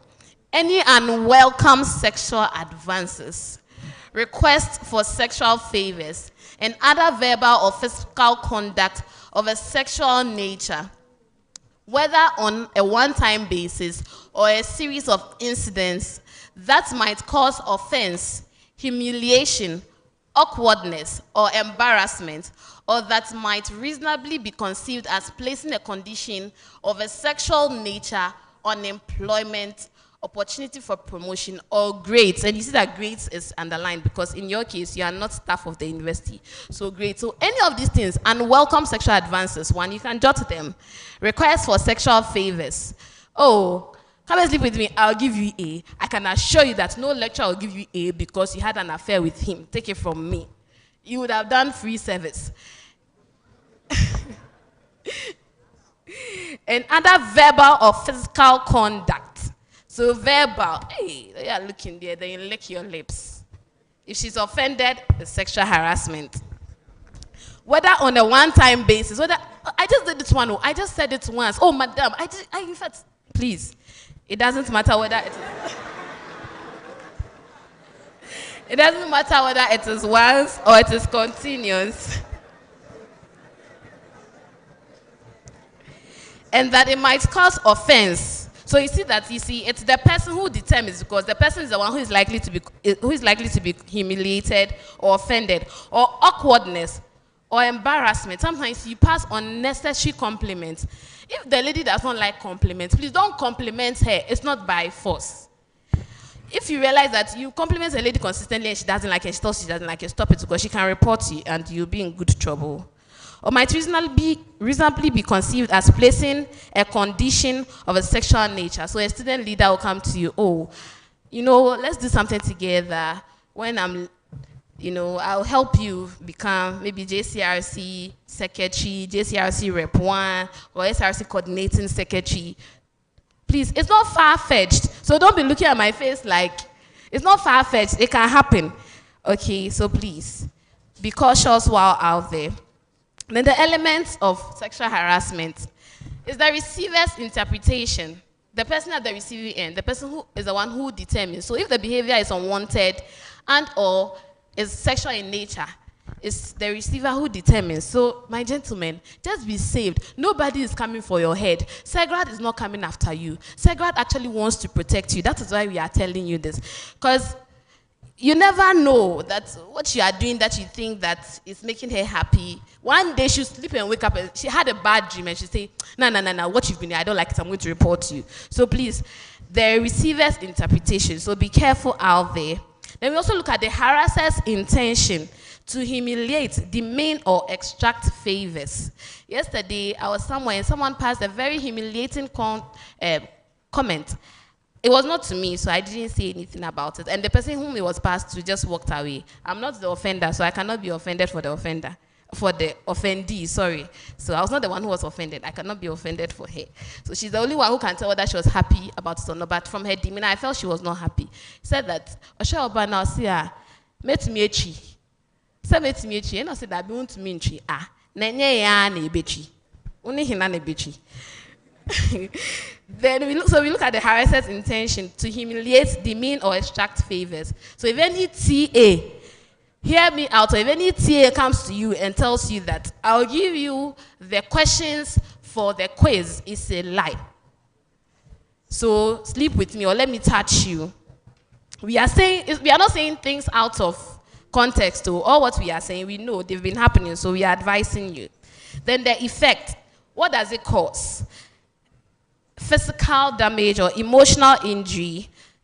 Does it make you feel bad, the offendee? Does it make the offendee feel bad, sad? Like, look at how he looked at me. God, you are in trouble if someone comes to say that you looked at her a certain way and she didn't like it. So please, watch your eyes carefully. Then was it in a hostile or an offensive environment? Sometimes, maybe the TA, anytime you go to the office to go and ask a question or seek for support, then he looks at you, certain things he says, it doesn't make you feel comfortable in the environment. Please come and tell us. We'll help you because we are here to make you feel comfortable on campus. Now there's a scenario that somebody's body language or actions, example, removing clothing, initiating intimate touch, imply consent. Please, what do we see there? Camera, please, I beg you. What do we see? Exactly. Hey, you want to sabotage my presentation? Please, I beg you, keep it there till I say it moving. The consent must be expressed willingly through words or actions. And I told you that the actions is not for you who can see right here, do everything properly. It's not for you. So consent by actions does not apply to you. And you said it to yourself. So you sworn an oath here that consent by actions does not apply to you. Even if you think it applies to you, when we get to you, you'll be held liable. Okay. But it can be revoked at any time. Like I said, if whether you're on the highway, in the deep waters, wherever you are, and they say stop, stop. At any time during intimacy, whether the eyes had gone, you couldn't see the black, whatever the case was, please stop is stop. At any time, someone says stop, please stop. One or both partners can change their minds. Please know this. One or both partners can change their mind. Please, we can move on. Then sexual harassment takes two formats. So in a hostile environment, like I told you, often you go to the office and he's passing some comments or she's doing things. It can be both ways. Gentlemen can also be harassed, okay? So the gentlemen, there are some sugar mummies and sugar girlies around. So if you go and the environment, the way she's looking, you don't like it, please. Say you don't like it. And if it makes you feel uncomfortable, maybe anytime you go to class, now you're even scared to go to class. Hey, madam likes me. Hey, you can't go. You can't concentrate. Please report. Okay, and it goes the other way too. Say likes you, please report. Then sexual coercion. We've already talked about coercion, also called quid pro quo. Threat of harm or promise of a reward in return for sex. Example, females compelled to protect their jobs or grades at the expense of their dignity. See, you can make the first class without sleeping with anybody on campus. So you do not have to do it. Take it from me. You do not have to do it if you do not want to do it. Then sexual harassment thrives on certain things. One, the notions of gender. Like someone said, say ya nebechi, one hina nebechi. Those things that you say, some people see women as sex objects. Imagine, man, and no better. Yeah, those things, please change your mind about it. Then power relations, so between a TA and a student, or a student leader. There are several student leaders. We have your JCRC executives, that's your hall executives. Then we have the SRC executives. We have religious leaders, your church. Maybe you go to Pax Romana, that's a Catholic church, or you go to Gamsu, or you're Muslim, so you are an affiliate of JIMSA, or PENSA, or APOSA, all the SASS. So please, if they approach you and you do not want it, please tell them you do not want it. Then lecturers, okay, lecturers. Then also it thrives on the culture of victim blaming. It was her fault. She came to my room almost half naked. It doesn't work. It doesn't pass. That excuse does not pass with us. Okay, I like men with broad chest, and when he was just wearing singlets, and when I saw the six packs, I couldn't resist it. So I touched him, and I touched his head, and I did things. Please, we do not take that. Then toxic masculinity. Sometimes there are certain men who have ideas like, men, as a man, I am stronger than you, I am greater than you, so like you are my subordinate, even though we are in the same class, you know, things like that. Or feminine behaviors. You are looking at the gentleman a certain way, rolling your eyes, licking your lips, touching your thighs, touching your breast. Why? Why, my sister, why are you doing that? Please, let's move on. However, it is important to note that the survivor is never to be blamed. So if she's even doing all those things, rolling her eyes, licking her lips, touching her breasts, her thighs, everything, trying to raise her dress, and you feel like it is a yes, she didn't tell you yes, Kofi, come on and let's do it. Please don't be tempted to do it. Like Joseph in the Bible, flee. Hallelujah. Thank you. The only cause of this is the perpetrator. They always know what they are doing. The truth is that there are countries where sometimes you say it's what they wear, but that is not, it's a myth. It's not about what she is wearing. If you won't do, you won't do. Someone can go naked before you. If you won't do, you won't do. Like Joseph fled, you will flee. But you now, you want to do, you go ahead and do. There are countries where they wear hijab and then all the fully dressed. You can't see anything, no tighten anywhere, but still they are raped. Have you heard of babies being raped? Children being raped? What do they have? What is enticing about a baby? Do you get it? So the harasser really knows what they are about and know what they want to do. Then there is cyber harassment. We all know Sewami here. We all know Sewami here, the popular journalist at GH1. We all know what happened to her last year. Hey, please go on the internet and type. So you see that a tape of her was released, and that's cyberbullying or cyber sexual harassment. Okay, she did not consent to the release of that tape, and it was released. So if she wants to hold the person culpable, she can, or liable. So it doesn't matter if maybe during the activity, the person said, yes, let's do it, and after you did it, then you recorded it, and you put it out there, it's harassment, and it's under sexual harassment. So it's the use of digital technology to harass people. So we know cyberbullying, and then there is also cyber sexual harassment. And examples of this is sending out texts, unsolicited texts, and explicit content. I know some of you do the PP thing. I won't say it. You know what I'm talking. You know the PP thing, right? You just wake up and you put pornographic images and videos on a page. Is cyber sexual harassment, and you can be held liable. So please don't do that. Cyber stalking. You are following this lady every day. You are posting, your body looks this, your this looks like this, your this looks like this. If it's unwanted and unsolicited, please stop it. This is from that. Okay, then revenge porn. Like what happened to Sewami here, revenge porn. You had an affair, you recorded it, then now you want to use to blackmail the person and you put it out there without the person's consent. Then there's doxing, revealing your intimate details to harass someone. You'll be there, then someone will just send you a picture of her breast or a picture of his. You want me to say private part? Is that what you want me to say? Okay. Of his private part. Me, I can mention it, but I don't know whether you're comfortable with it. Then what to do when you are sexually harassed? What do you do? Always remember that the internet never forgets. The internet never forgets. Whatever you put on the internet today remains forever even after you have deleted it. It can be pulled out and it will be used against you. So be careful. So just as a way of a sister advising you, those who have been twerking and putting it out there, you don't know one day maybe you are a future president, our first female president, and you're going to be putting your twerking videos and pictures of your sensitive parts out there. It can be used to haunt you, and it has actually been done before. There was a lady in this school, Abena Koko. I don't know whether you've all heard of her, but I'm sure some of you have heard of her. I heard that she almost hit the first female SRC president of UCC. Just the night of the election, her video was released, and that damaged her, and we all know where she is now. So please don't be a victim. Be mindful of the images and information you share out there. And people you entertain on social media, be mindful of them. Then who you trust your gadgets with. You have this nice picture on your phone and you give it to someone, then the person sends it to themselves and then they use it against you. So there are some resources. I've told you where the SEGRAD office is, right? Then the office of the Dean of Students is within places you can report. You can report to SEGRAD. Then the office of the Dean of Students is at the main administration, just opposite the Sam Journal Library. Then you can also report to the police. The Guidance and Counseling Center.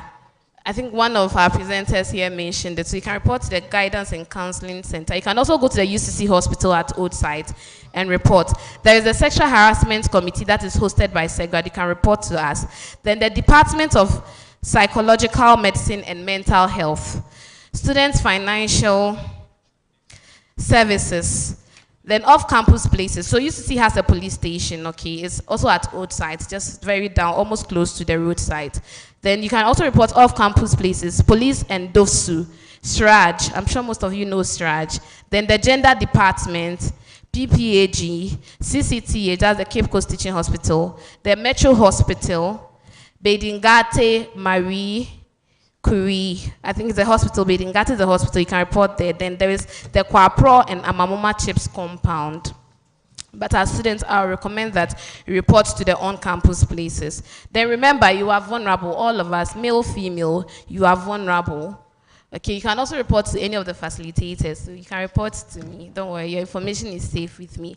Everything about you is safe with me. I'm an affiliate of SEGRAD, so and we have ethics that we abide by. So your information is safe. And I've already told you where SEGRAD is located. So please take this contact. In case of anything, you can call 020 538 3415. 020 538 3415. And you can save it SEGRAD UCC. SEGRAD UCC. Then you also take our email. It's SEGRAD, CEGRAD, at ucc.edu.gh. SEGRAD, CEGRAD, at the @ symbol, then ucc.edu.gh. Know your own boundaries and make them clear. Thank you. Thank you very much, Miss Kumba Samba. Can we please be on our feet? Respectfully, can we please be on our feet?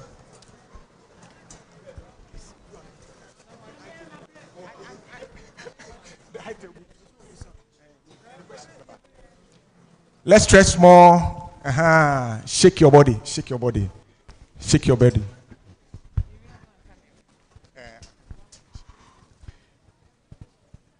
We are shaking the body, so do it properly. All of us. Okay, thank you very much. You can take your seat. Questions, please. Question time. I know here we're going to have a lot of questions to ask. Because I know the men or the gentlemen are mostly harassed.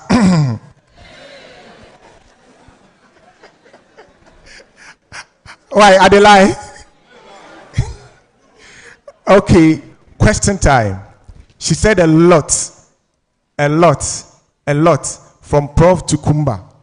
A lot has been said as far as SEGRAD is concerned. Please, any question? Ask.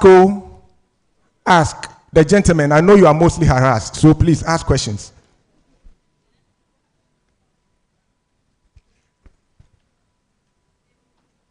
Yes. Please come forward. Don't feel shy. Come forward. Please, my question is, I have two questions. My questions are,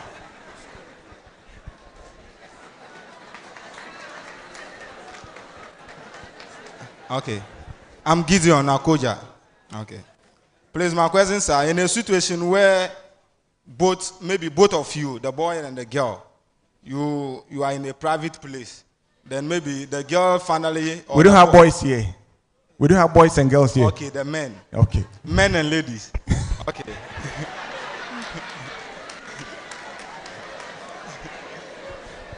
So in a situation where maybe both of you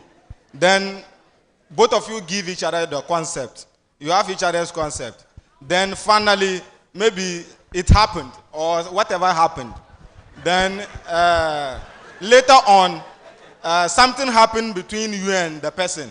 You are no more in a good terms, and the person wants to use what happened to harass you. So is it an harassment or not?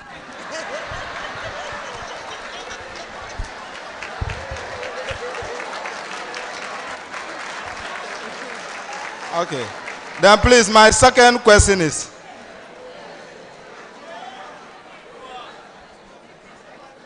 maybe a concept was given. There was a concept that was given. Then on the process, somebody said, stop. And you are also so emotional to it that you cannot stop. So is it harassment or not? Thank you.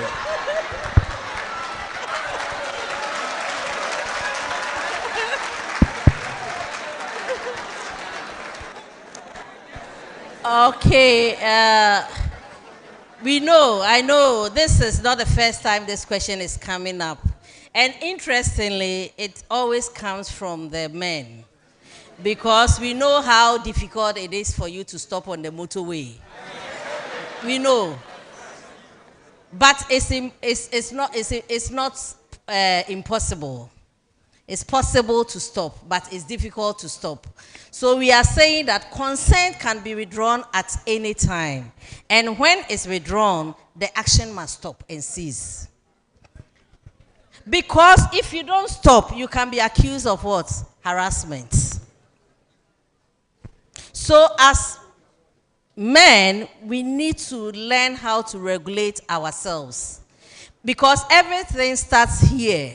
We know that's what I've already acknowledged, that it's difficult to stop. But you can regulate yourself. Self-regulation can help you to do this.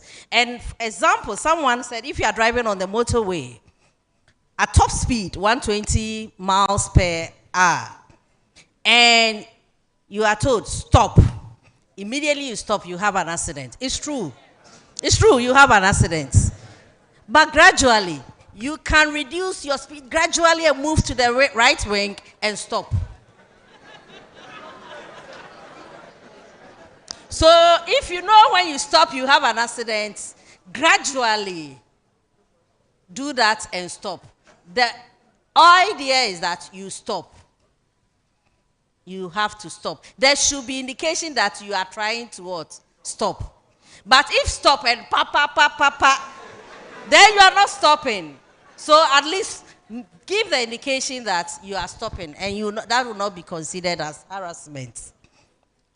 The first question, which has to do with someone has given the consent and the person, the action went on, and after the person is using it to threaten you.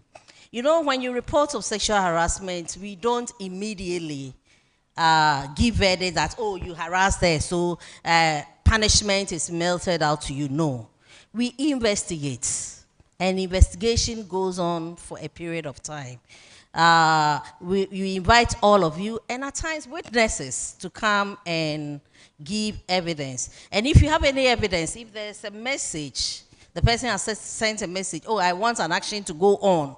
If you have it, please keep it, because all these are evidences that you need to defend yourself. So it's not that when we say you come and report that I'm harassed, SEGRAD will immediately chase the person and take the person to the police station. No, we don't work that way. We investigate, and at the end of the day, the truth always comes out. There have been instances people have reported after investigation. We realized that they were rather harassers and not the person they reported.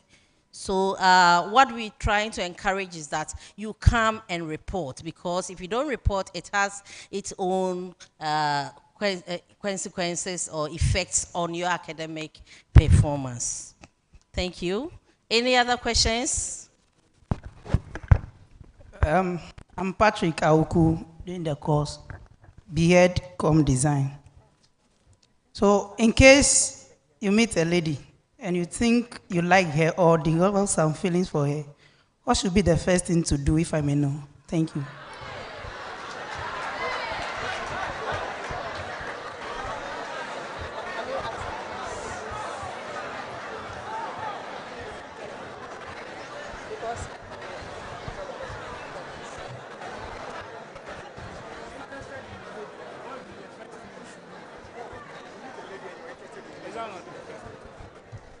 Okay, you meet a lady and you are interested in her. What should be the first thing to do? In fact, there are so many ways of going about it. And if you want to spend time, we'll spend the whole day here. But there are a lot of materials on the internet that you can educate yourself on. At times, you need to even get information about the girl. Find something that the girl likes. Bring that topic up, and a conversation will be what? Triggered. If it's places that the girl is interested visiting, you can also start visiting that place. Coincidentally, you meet and conversation will start. So there are so many ways of approaching women and expressing your interest to them. These are tips. You get them out there. Now you have internet at your fingertips. So go educate yourself and get a girl for yourself. And treat her well. Please, my name is Philemon Abuma. Please, I want to ask this simple question. If you are in a relationship where you all had an agreement that you should do a certain thing, and yes, let me be clear on this. You all agree that you want to have sex, and in the process there is no traffic, no stop, and at the end one of you gets wounded. Is it a case to report or it's not a case?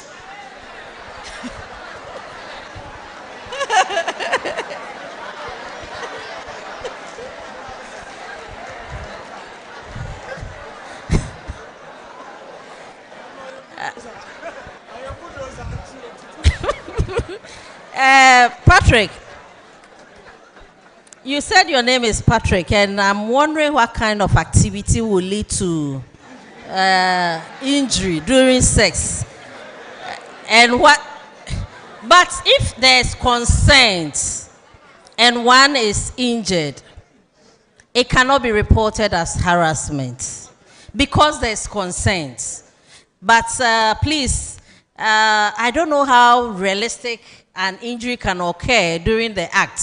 So please, I would just advise that when you are engaging in those acts, be careful not to injure yourself, because avoid some assaulting and other things that you do, and go for a safe way of going about it so that you don't injure anybody's daughter or son, please. And my advice to our ladies, it looked like the presentation was mainly for the boys. I heard the gentlemen. Please, we know men are also harassed. It's not only ladies who are harassed. Men are also harassed. And SEGRAD is open and welcoming for men who are harassed to also come and report. Many a times we know due to our masculinity, we don't want to report that a lady is harassing you. And ladies, there's a saying, a camp proverb that says, whilst we are advising our boys, our men, we also need to look at the way we present ourselves. You don't go to a gentleman's room, sit on his bed, cross your legs, open your legs up, indicating that I want it. Though we have mentioned here that that is also not a guarantee that rape me. But we need to protect ourselves. If you are not careful and you are raped, the consequences of it is a lifelong effect. So you want to avoid this trauma and protect yourself. Self-protection is key. So when you are going out to visit someone who has shown interest in you, please go with a friend. If you go alone, knowing that the person is interested in you and something happens, we will not say, why did you go there? But you have been raped. I will deal with it, punish the person. But what about the emotional trauma you will go through?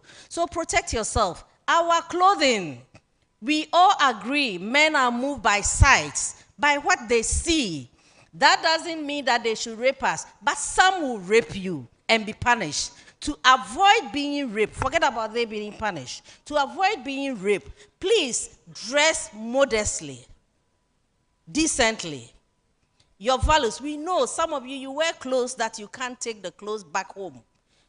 When school is on vacation, you go to the house and you see all the skimpy clothes lying there because you can't take them home for your parents to see. We are also parents. What you think your parents can't see, we also don't want to see them on campus. So keep your decency and be a lady on campus. Gentlemen, be gentlemen and treat ladies well. Are we done with the questions? Are we done with the questions? Okay. The gentlemen, make sure you report when you are harassed. Okay. We now have the final presentation from the Ghana Immigration Service, and it's to be done by ASI Grace Safwa Bafo, the role of Ghana Immigration Service. Shall we welcome her, please? Thank you very much, Professor Fee.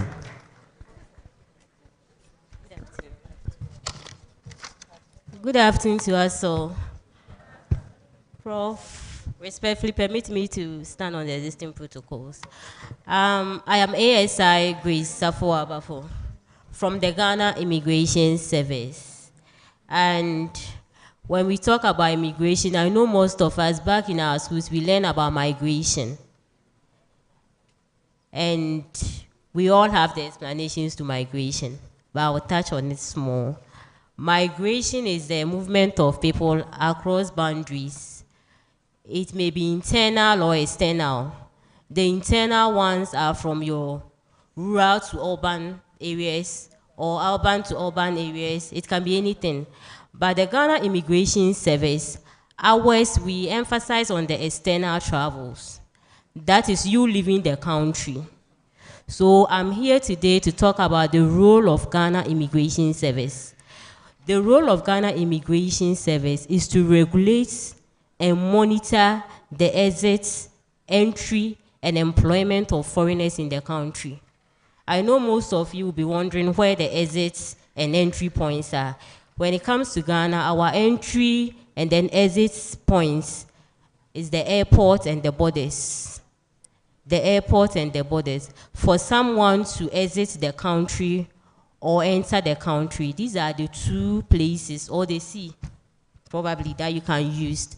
And that is where Ghana Immigration Service works. So as an international or a foreigner entering the country, when you get to these places, they would get to know your reason for coming into the country. And UCC as a school have international students among us. So for the international students to be able to stay on campus and continue their education legally, they would have to get permits from the Ghana Immigration Service, depending on the years or months you are spending in the country. The maximum days that can be given to you at the airport and the borders is 90 days. And I know most of us will do more than 90 days as international students. So when you get to the country, that's UCC, Cape Coast, that's where I can talk about because we are in UCC. We have a campus here at OIR. We share same building with them at all sites. The Ghana Immigration Service is there to assist all international students get the right permits to help continue their education legally. So, as we are here, we would also use this opportunity to advise all of us on safe travel and unsafe travel. I know most of us after our studies would like to travel. And if the chance comes and you are traveling, please make sure you have all the necessary documents, legal documents, that's the word, to travel, to help you use the safe routes, not unapproved routes. It's not safe to use it. You might get there, by your end, you'll be arrested. So why not get the right documents and travel safe? And when it comes to permits on campus, as an international student, the requirements you'll be needing to apply for your permits, we will need your admission letter. Each student here has been given an admission letter. So we will need your admission letter. We will need your course registration. We would also need NIA card. When you come, we'll explain more. It's a non-citizenship card for all foreigners. If you're a foreigner in the country, you need that card to stay in the country. You'd also have to bring a passport picture. A passport picture, your school fees receipts. That's the original one. When you are being given admission, the next step is to pay fees, and we'll be needing it to show your commitment to the school. And we also have employees in the school that are also foreigners. Our doors are also open. You will need work permits to be in the country. And now work permits, you need not to go to Accra. Ghana Immigration Central Region can help you get your work permits here in the region. Immigration cannot come here and will not talk about passports. I know most of us see us at the passport office. So when it comes to immigration, most of us, the first thing that comes in mind is passports. Yes. We have a passport office here in the Central Region. It's at Aquarium, opposite the Metro Mass Station.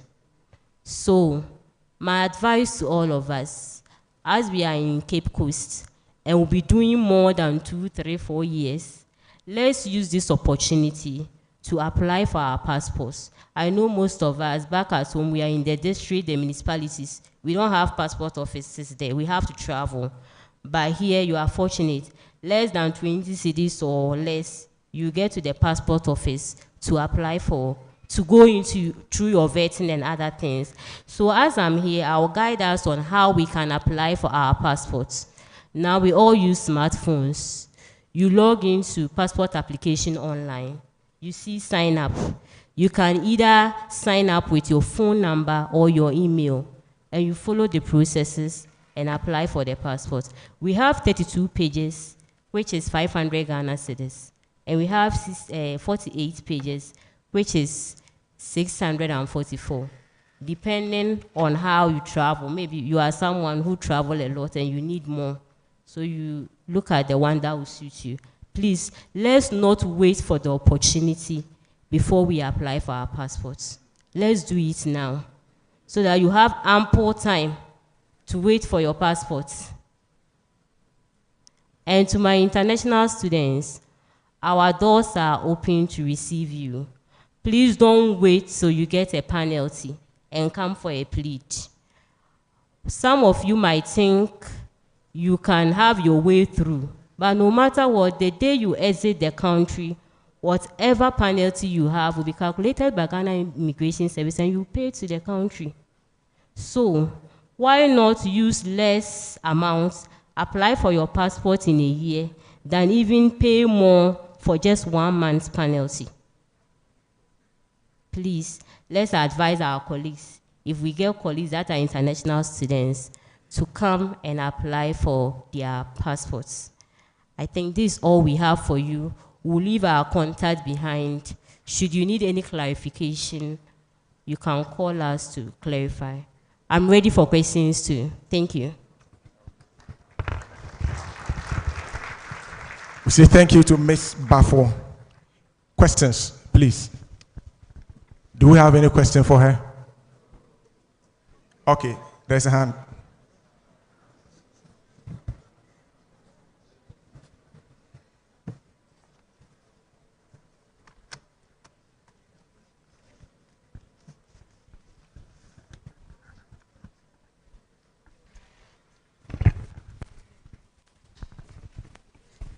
Okay, thank you so much. My name is Khalid Sina, BEd in Mathematics.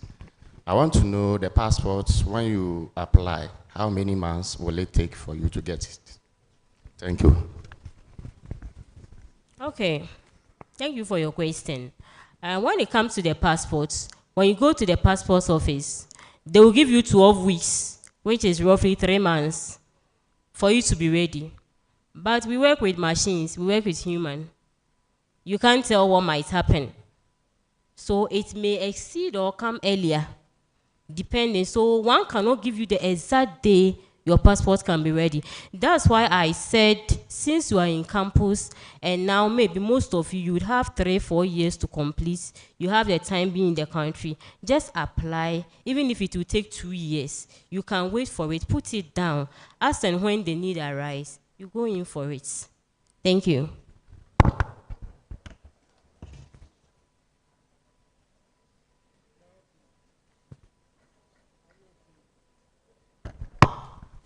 Questions, please. Are we done? Are we okay? Yes. Thank you very much, ASI Grace Safua Bafo.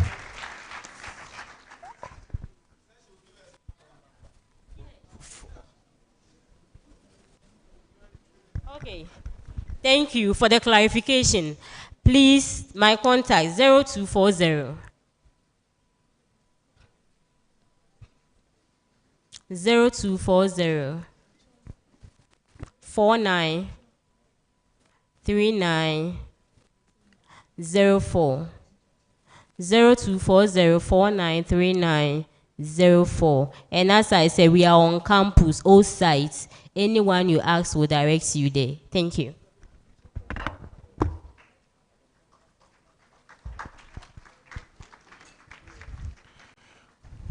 Thank you very much, Mrs. Safua.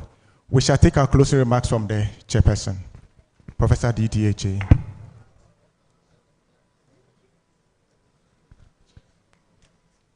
All right, thank you very much. Hello, are you there? Good. I think that my first remark is, you have really comported yourself. Can you give a clap for yourself? Since morning, I have watched the way people are seated. You don't see the gestures of getting bored or pissed off. It tells us that the information is sinking very well. And so I want to commend you for your behavior. Secondly, you realize there's a lot of information being passed on to you. It's very, very important. Don't forget what your president, SRC, told you. This information, for most of you, is something you have to keep throughout your lifetime in this campus. You don't want to be like somebody who just came to listen, it went here, it went out, and then once you leave here, second year, you are asking questions you shouldn't ask. So a lot of information have been passed on to you. You need to keep them, and you need to use them. It's not just a formality. It's an exercise to help you to integrate yourself on campus and proceed with your campus life. So keep all this information very well. Some students always want to miss this thing and ask their colleagues.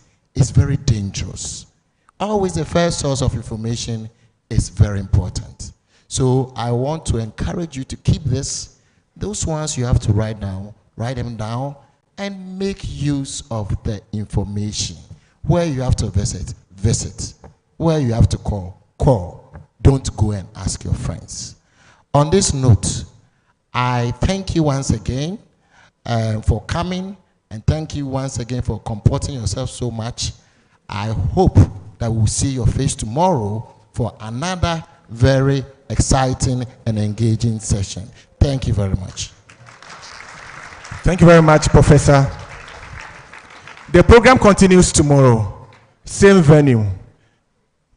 Let's be seated here by 8:30 a.m. 9 o'clock, we kickstart. I said we are seated by what time? Seated by what time? Don't come here 9 o'clock, please. Seated by 8:30 a.m. and then the program continues. Let's take note of the following announcement. Department of Math and ICT Education, you're going to have your orientation, departmental orientation, on the 27th of this month, January 2025, 10 a.m. at the Assembly Hall, O site. I know by now you know where O site is. By Friday you will get to know, don't worry. And then Department of Health, Physical Education and Recreation, talking about hyper, same day, Monday, 27th January 2025, 3 p.m. at the sports section. And I know by Friday you'll get to know that place too. I know from tomorrow other departments will be coming up with their days and we'll make. Okay. Faculty of Humanities and Social Sciences Education, you are going to have yours orientation on Tuesday, 28th January 2025 at Auditorium 900. I said Auditorium what? By Friday, you'll get to know. So keep it noted. When we are done, please, all those offering Votech, or all those from the Department of Votech, Department of Hyper, Department of Math and ICT Education, and Department of Science Education, wait for 2 minutes announcement. When we close, all of you sit here. By now, when I mention those department or programs, you know where you belong, so sit here. I don't know, madam.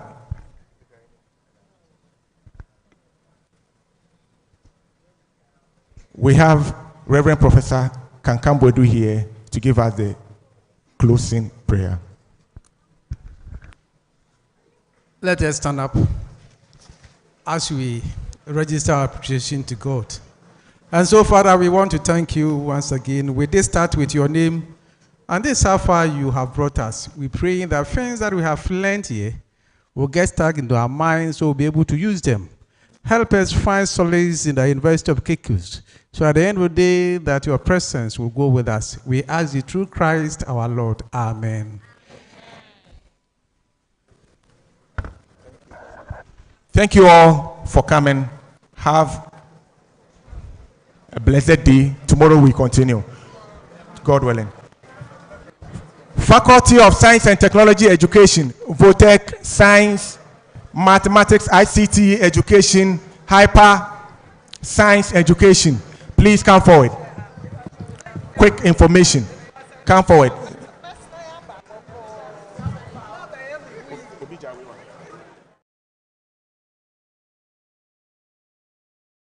No, just sit there. Just. No, not social.